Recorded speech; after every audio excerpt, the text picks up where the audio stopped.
The federal government is stepping up its warnings on the latest smoking trend, electronic cigarettes. They're battery-powered tubes that deliver a nicotine vapor instead of burned tobacco smoke. The Food and Drug Administration has warned that electronic cigarettes are illegal because they haven't been cleared by regulators. But as NPR's Debbie Elliott reports, so-called e-cigarettes are still for sale. Electronic cigarettes imported from China have grown in popularity in the last several years, and that has federal regulators concerned, in part because so little is known about what's in them. Preliminary tests by the FDA show that e-cigarettes contain some of the same dangerous, cancer-causing chemicals that traditional cigarettes do, although at lower levels. The samples also reveal quality control issues. FDA Deputy Commissioner Joshua Sharfstein says consumers should beware. Some products which are marketed as exactly the same have wildly variable amounts of nicotine in them. One of the products has a poison known as diethylene glycol. And what that indicates is that we don't really know much at all about how these things are produced.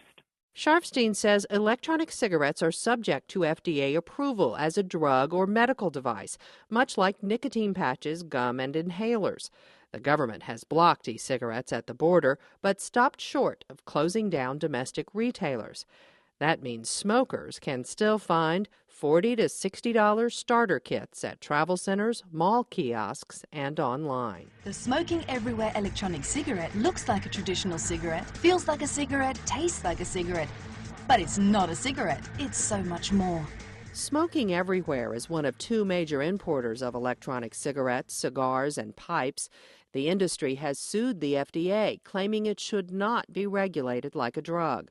Despite marketing claims online, Smoking Everywhere attorney Walt Linscott says the e-cigarette is a tobacco product and should be regulated as such. It is a cigarette, and cigarettes, inherent by their design and nature, are not safe, as that would be used with respect to comparing it to a drug, which is designed to have a safe and effective therapeutic effect. But as the company engages in a legal battle with the government, its very own telemarketers could be presenting a different picture to consumers. I received a sales pitch from Smoking Everywhere.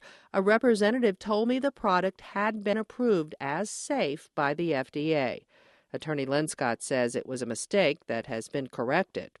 The general confusion over whether they're safe prompted Oregon to get 2 travel centers to stop selling e-cigarettes in that state.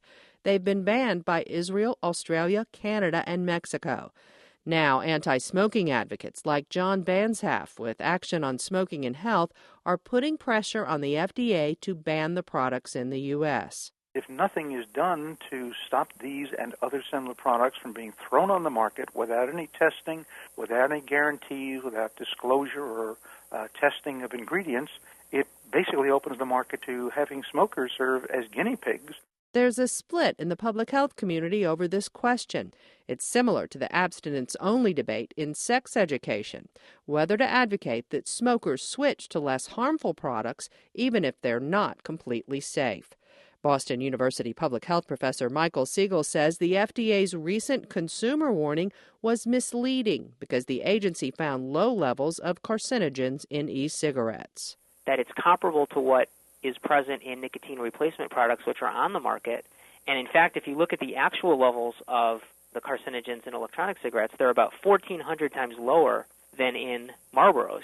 But the FDA's Joshua Sharfstein says it's premature to say they're safer until regulators know what's in them. It may be that these products could help some people quit smoking, in which case the manufacturers have the opportunity to come to FDA and demonstrate that with data. It's their obligation to prove that in order to market it to the American people. A Washington, D.C. federal judge holds a hearing later this month to determine just what their obligation is. Debbie Elliott, NPR News.